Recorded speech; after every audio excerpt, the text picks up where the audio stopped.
Dear Kim, thank you very much for being with me, taking the time for this conversation, and also to share your thoughts with us. Thank you, Antonio. I hope it helps many brethren out there in the wider Masonic universe. I'm sure it will. Thanks, Kim. First of all, allow me to share with you at the beginning of this conversation my surprise when, after our introduction call, I learned more about you and your work. It was truly, truly appreciated, Kim. Really loved it. Well, thank you. When we met, one of the things that struck me was your introduction about your Masonic journey. And I would love, actually, if you could share that. I'm sure that many brethren will recognize some of your experience as well. So how did your Masonic journey started? Well, I suppose I have been approached a number of times during my working life. My working life started, I did a Metropolitan Police Cadetship. I spent a couple of years as a police constable. A bit like my father's national service is the way I think of it, University of Life. But my real calling has always been in the communications industry, media. So there was a switch of career. And lo and behold, my office for many years was in Cambridge Circus in the middle of London, opposite the Palace Theatre. So there would be many journeys visiting advertising agencies and marketing folk, many of whom had offices in and around Covent Garden. So inevitably, I would pass this fascinating building in Great Queen Street, wondering initially what it was. Curiosity got the better of me, and I discovered what it was. And ironically, during my many sort of media travels, I was approached probably 3 or 4 times by different people saying, how about joining us on the square, Kim? Story short, and 1P form completed later. There was the inevitable interview, and the next thing I knew, I was in the Tyler's room. So my first early experiences, having been initiated, was, well, I want to know more. You know, I want to know exactly what's happened and why it's happened and what's expected of me. So rather naively, when I got my first summons, I saw this little thing towards the bottom of it, which mentioned this thing called Lodge of Instruction. So I immediately thought, wow, that sounds something I should go to. And I did. I just turned up.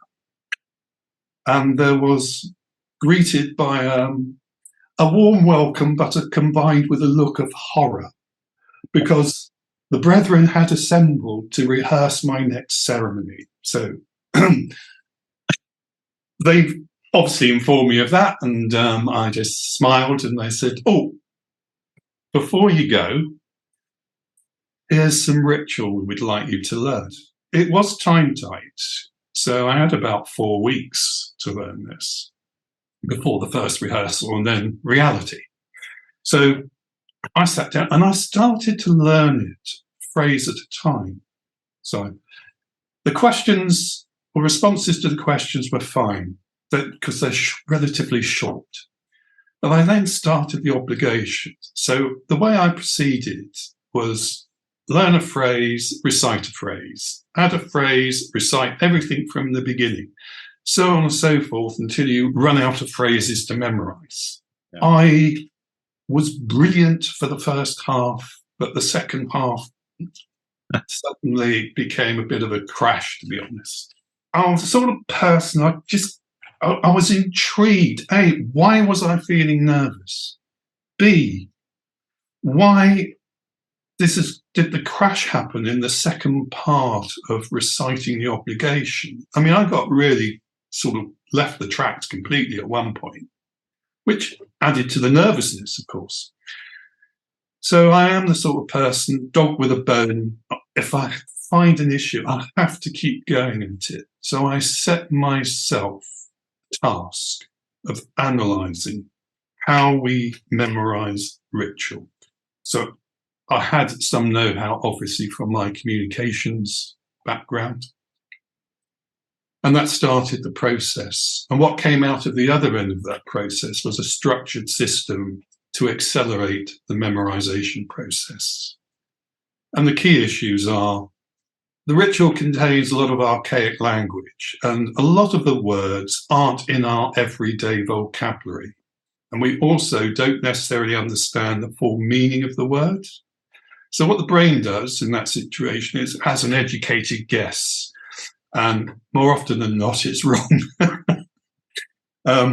So the first mission was to pick out all the unfamiliar words and make friends with them. Because otherwise, if you try and learn something you don't understand, it's like trying to wade through glue. It really does slow down the encoding process.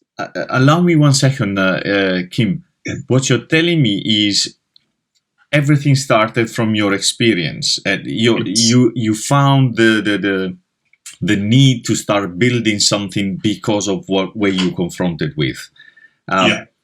Did you speak with other candidates afterwards, once that you started your journey, and they shared the same type of demands that you had? Yes, well, I ended up with a structured memorization system, and time again, it was adopted. And people were amazed between the difference of using a non-systematic approach, their first attempt, rather like my own, versus this structured method for memorizing ritual. Yeah. And they become advocates. They started telling their friends, and then, there's a little snowball gets rolling down the hillside. Yeah. So my motivation for the first contact with Lewis Masonic was to ask them if they had memory system books, and could they please point me in the direction so I could buy a copy. And of course, I got through to Martin Falks and chatting away. He said, why are you so interested in this? He said, I said, well, I've got a bit of a system. He said, we've been after a system for years, he said, but nobody's been able to come up with one. And he said, can you send it to us? So I sent him a digital copy of the draft, and within, 24 hours, we're going to publish this, subject to all the usual approvals, of course. Of course, yeah. And then in 2018, the 5-minute ritualist was published. Yeah, brilliant! What a story, Kim. More or less, if I make the calculation, your first draft of what later on became the 5-minute ritualist was around 2002. When you practice it, you actually practice it directly yourself, but then what you just told me, other people start appreciating and using it. How was the perception? Was it this is the solution, and therefore applied, blindly? Or there was an inspiration for others to actually ask the same question that you asked and then model it in relation to the reality where they were? Freemasonry reflects broader society, and people, generally speaking, by nature, are skeptical when somebody comes along and says, I've got this system for memorizing. Oh, well, yeah, right, okay, yes. Another one, yeah.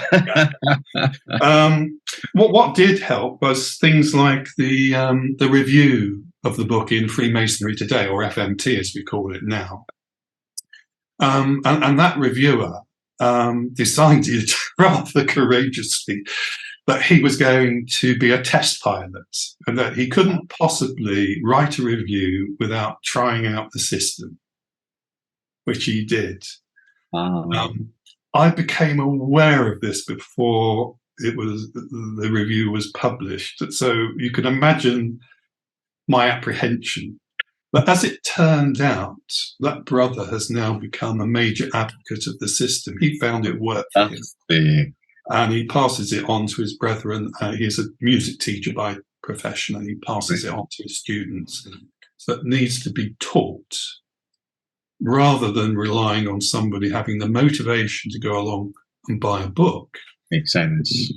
Yeah.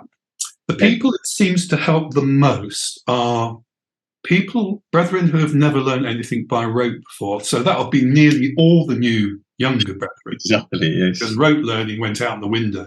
There are brethren in the middle ground, and some of those will have learning difficulties. So if you take something like dyslexia, it's probably something like 1 in 5 of the adult population would struggle to learn ritual.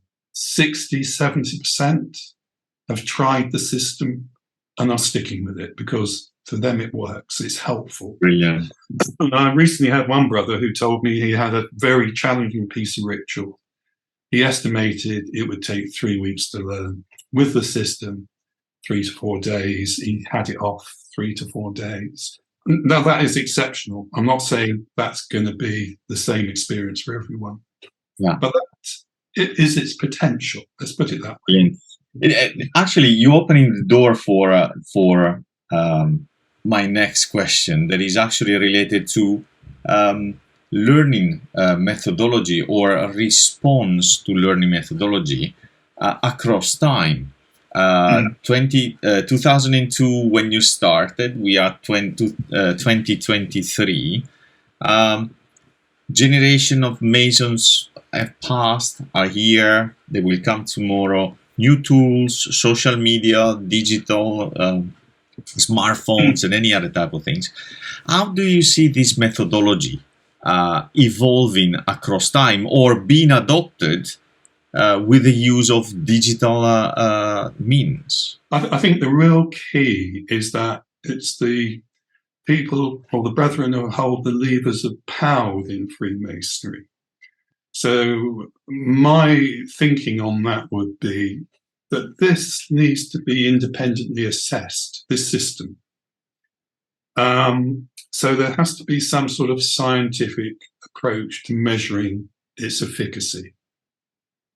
If it reaches a certain standard, then in my opinion, I would welcome the opportunity of seeing it being adopted as a way of presenting ritual. So at the moment, we have in emulation ritual terms, we have our little blue book, and that does a very good job. It's a script book. It has instructions and advice in it. But when it comes to actually memorizing it, it needs to be presented differently. So where we need to get to is a position where that is universally accepted and the ritual is presented to brethren to learn. And I think if you make something easier for people nowadays, then there's always a willingness to try something. In terms of digital media, so at the heart of this system is a chunking system. When you look at professional stage actors, they split all their lines, these long speeches, into the little 30 to 40 word packets. They call them beats. That's what the professional actors call them. So this system does exactly the same. And I know a lot of brethren who learn ritual do that anyway. Yeah. So what that does, it sets up, saying you've got 20 beats, 20 victories, 20 small stepping stone victories. Psychologically, that is quite pleasing. Digital media allows this system to be distributed and viewed privately on a phone or a small laptop or something like that. And you can just see one little block of ritual at a time and the other things that assist the memorization process. So I think this really does lend itself to the new world as we understand it. I mean, now we are talking about the methodology. The reflection of the methodology is not just being able to learn the words of the part that you have to recite, is actually having the mental space to enjoy the performance that you're going to deliver in Lodge, because you will be freer in the way that you absorb information, and therefore you can bring it back into the performance of the ceremony. So correct me if I'm wrong. The idea here is not simply to find a shortcut to memorize something, but actually find the pleasure in that performance of you being center stage, deliver something with your heart, because you're not bothered by simply having to remember words and mechanically reproduce something that will have no emotions. I think that is a very key issue and a very important point, is that when we start learning ritual, we've got a couple of choices which we are completely in control over. So let's take a situation where you're learning a piece of ritual that you're never ever going to recite again. It's a one-off. So therefore, you might consider what psychologists would call shallow processing. So what you would do is learn the ritual to a point where you can recite it quite successfully. And then the day before, you brush up on it to make sure it's fresh in the memory bank. It's different again if you're learning a lot of ritual, say, to go into the chair, or a piece of ritual, say, working tools or a charge, where you're hoping to be perhaps presenting that ritual once or twice a year, or perhaps even more often. So that really calls for what psychologists would call deep processing. The difference is repetition. So you get to a point where you think, do you know, I've got this ritual off. I can successfully memorize it. But perhaps if you left it for 3 or 4 days and then come back to it, there's some holes. Correct. It starts to fade in places. Well, that's perfectly natural. But we need to manage our own expectations, because learning ritual is a 2 steps forward, 1 step back process. Always will be. Right. The deep processing is you think you've got it off, but you carry on reciting and rehearsing it. And so if you think about sedimentary layers of rock, your sedimentary memory bank is getting higher and deeper and more robust. And it gets to a point, and we all will know when we get to that point, where the presentation of the words just flow. It's not requiring a great deal of effort. It just comes. And until you experience that, you probably, brethren won't know what I'm talking about, but rest assured, that's how professional stage actors work. Yeah. Now, the methodology that I use discloses all the weaknesses, because it uses a cipher-based system to assist the learning. So first letter of every word, upper and lower case, all numerals, all punctuation marks. There's a secondary system that allows the brain to rotate from the actual words to a shorthand version. One of the things that I noticed, at least on my direct experience, Kim, so I don't know how much I reflect the audience that is with us today, but there is a massive difference when you're in a ritual and you hear someone reciting words of the junior warden, and when you hear someone becoming the junior warden. Yeah. And the emotional reception of such difference makes a completely different impact on who you're going to be inspiring as the next generation of junior warden or officers that you will have in the lodge. What I notice in your methodology, and the way that actually benefits the way that I am performing a lodge, is the peace of mind of not having to be bothered by, don't talk to me, I just memorize something. If you talk to me, I will lose something, dripping from the ears, etc. Here you actually in the lodge, and you are becoming that role, and therefore expressing something that will give emotions to who's listening. Yes. When you have learnt something really well, you can focus on other aspects of presenting that ritual. Exactly. You're freeing up cerebral capacity to do. This is what's the difference between a brilliant stage actor and somebody who's just learning lines. Is just that they have deep processed their lines, so they just become natural. And when you look at the way professional stage actors in particular, if you look at the whole rehearsal thing, so they get the script, they have readings by themselves, they probably ring up a friendly actor they know and they might go through it together. And actors do things like they won't use the same voice. They will change their voice until they've got direction on the voice. Yeah. Will it have an accent? Because if you start presenting using the same voice time and time again, it becomes fixed.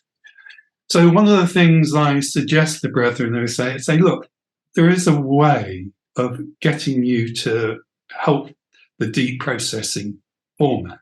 Yeah. So I say, in private, rehearse it as rather happy. You know, the 5-minute ritualist does go through a whole spectrum of presentation techniques. I'll just give you one quick example, and that is maintaining eye contact. Yeah. So quite often when we're presenting ritual, we've got a candidate in front of us and we are looking directly eye to eye. Now, humans find that uncomfortable, generally speaking.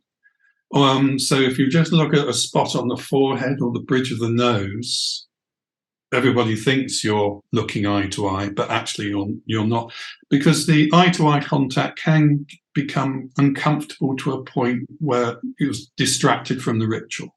Yes, I agree. There are little tips and tricks like that just help brethren be more comfortable and easier with the presentation side of things. We look into the methodology, we look into the emotional aspect. Let's step 1 second out from the personal part. Let me bring a context. Like I said, we are changing due to technology, Freemasonry being a microcosmos. Even though we are very conservative, we are absorbing, willingly or unwillingly, the impact of technology into our daily lives. Let's look at what happened with COVID. For the first time, there were no physical meetings. We had to adopt an online type of relationship, not for the ritual, but for the connection, for the camaraderie that we have within our association. However, something has happened. Adoption of online presentations, online meetings, lectures, education done online. What do you see happening to the ritual once that we lose, the personal learning, but we go into a, common type of interaction, hybrid model? Will the necessity of learning by heart be still there? And will people learn in the same way that you are suggesting with the 5-minute ritualist? Well, if we look around the world, we can already, indeed, in some parts of England, Wales, Scotland, there are lodges now where predominantly the ritual is read aloud. Is that a good or a bad thing? It depends why you joined Freemasonry, is the way I would look at it. Yeah. If you thought of Freemasonry as a tower block with an elevator, you come in at the ground floor. It's a social thing. You meet new friends. There's a festive board. There might be some social events. You go through these ceremonies, and sometimes you get the impression that, the ceremony itself has suddenly bestowed this volume of Masonic knowledge, which of course it hasn't. It has to be learned, taught, mentored. And each individual brother is in control of the elevator in terms of how much heightening of their Masonic experience they want to go to. And that's not an instant decision you make upon being initiated. It's something that evolves and develops over time. I think if we move away from not memorizing the ritual, what happens? The ritual performs a service for some brethren. So when you're initiated, passed and raised, it cannot fail to make a positive impression on you that brethren have taken the time and trouble to memorize this. We may start drifting into it being read aloud, but I think there will always be a move to come back to the center again and to learn it. The other side of that is that for some brethren, Freemasonry presents an opening of a trapdoor to the inner self. It's a spiritual kind of experience. And this is moving further up the tower block.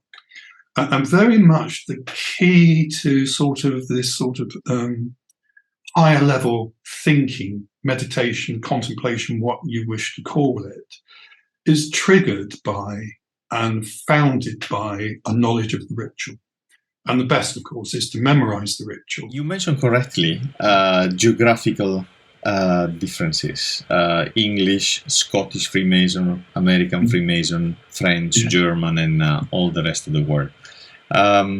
we're talking about technology, we are talking about mentoring. We mentioned the impact of what COVID-19 created as a hybrid type of model where Masons from all over the world met for lectures and discussions, etc.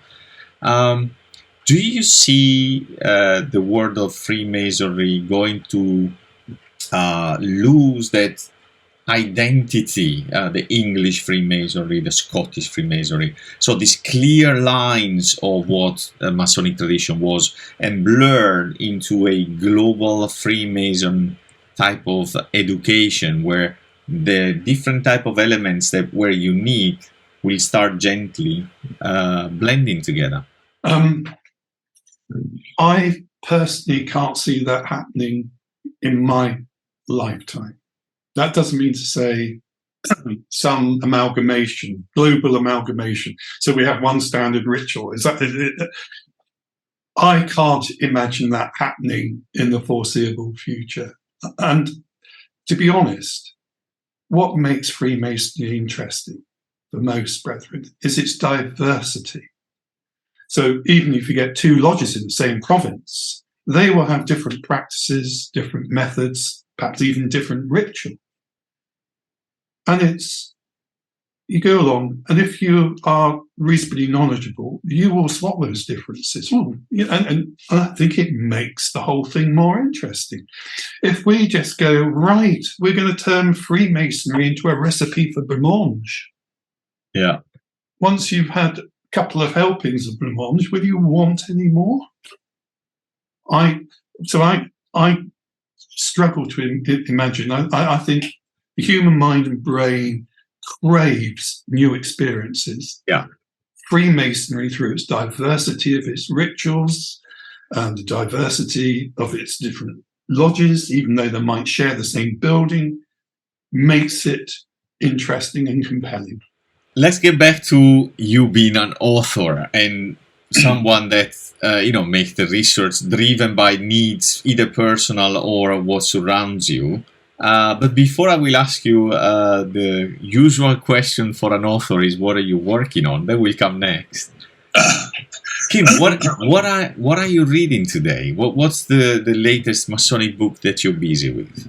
Well, I've got them here, so I've nearly finished. I have to say, I read 3 or 4 books at the same time. Okay. I don't read one.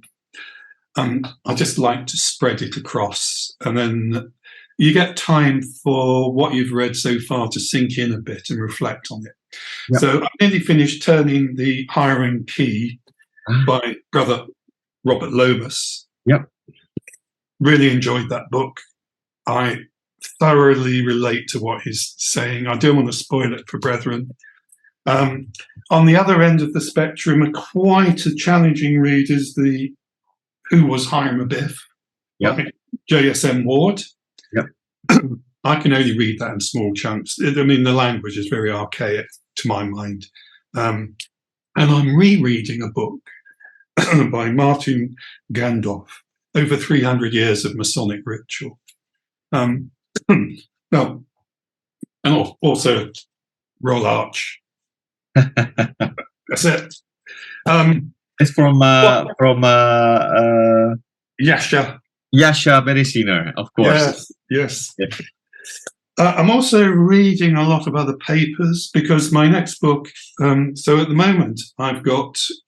We've had the New Mason's Friend, which is for initiates and inexperienced brethren, and recently published is the Fellowcraft's Friend. So logic dictates that my next book is the Master Mason's Friend.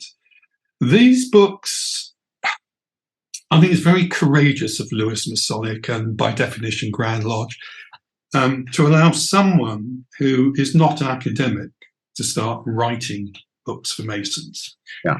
And the way this works is that I reimagine that I've just been initiated. What are all my questions? This goes back to my early experiences. I was a brother with questions and not a lot of answers for a short period of time, at least. And I distill those questions and I give myself a fixed amount of time to go away and research the answers. And what I don't do it. So don't come back and go, this is a definitive, you must do this, you must. I share what I've discovered with the reader. And I write very simply. I'm not because I think brethren are stupid or obtuse, but because I want to communicate with everyone and not just a few. Yeah. So my approach is broad-based. If we look at society, a small proportion of society reads the sort of papers like the Times and the Guardian and the Telegraph. The mass is in the sort of Daily Mail and down. Tabloids, yeah. So I'm writing for the base up, not the top down. I'm not an intellectual person. I struggle with some of the things I read, but I'm tenacious enough to get to the bottom of things. So the New Mason's Friend is about your experience now as a Master Mason, how you got there, what the ceremony involved, why certain things happened and why certain things were done. But more importantly, as we go through these 3 ceremonies, we are the center of attention. And it's almost as if we got our backs to the rest of our Masonic future. We are the focal point. We're going through these things. And arguably, when we get to a Master Mason, we need to turn around and look at the vista of opportunities that lie before us. Yeah. And those can fall into 2 planes. There is sort of spiritual, esoteric exploration of Freemasonry, which is a path we may or may not choose to take. And if we take it, there might be limits to that path. We reach a point where we are happy. Also, about looking at the world through 2 prisms. What can Freemasonry do for me, and what can I do for Freemasonry? And I think it's important to look at it through those 2 prisms. So, I mean, the things are, you could take a lodge office. You might want to progress. You might become worshipful master. As soon as you become a Master Mason, there are pressures suddenly upon you. You get friends going, oh, you're going to come and join us in this particular Masonic order and things like that. And really, brethren need to take a time out and they need to reflect and think about how they would like their Masonic journey to develop. So a large part of the Master Mason's Friend is going to be devoted to all the options, all the different offices, not so the behind the scenes work that goes on and where there are gaps they can fill, the different Masonic orders, whether or not to go for Royal Arch, the completion. The path that opens afterwards. There is a map. It's a simple map of the future possibilities, which includes promotions to Provincial Grand Lodge or Metropolitan Grand Lodge, and ultimately Grand Lodge itself, of course. Mm-hmm. So that is what's in the offing, complemented, because I'm writing 2 at the same time, an illustrated glossary of all emulation craft ritual terms, not just in the ceremonies, but also in the lectures, which people sometimes, brethren often overlook the lectures. They're sort of, they know about them, but they're over there somewhere. Exactly. Kim, last question. So far, we heard how you are an inspiration today to many through your books, through your lecture, through your interaction directly with brethren, and those that come to you about your methodology. But who does inspire Kim today? That's a good question. I think anyone with the courage to submit a Masonic book for publication, it is a brave step in hindsight. I mean, it happened to me through pure happen, chance and accident. It's never my intention. But I do think that brethren who write for the benefit of other brethren are exposing themselves to a degree, because it's a broad church.